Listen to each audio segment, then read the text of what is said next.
Chapter 9. Rainforest Problems. Tropical rainforests are getting smaller. People cut down the trees to get wood. Then they sell the wood.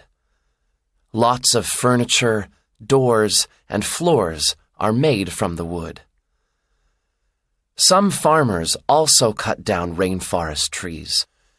They do this to keep cows on the land, or to grow coffee or sugar.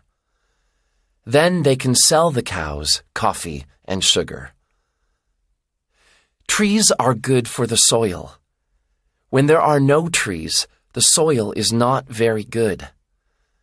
Then new trees grow more slowly, and some trees die. With no trees, rainforest people and animals have no homes. They can't find food, and they can't live in the rainforest. Discover! People cut down about 20,000 square kilometers of rainforest every year. This is called deforestation.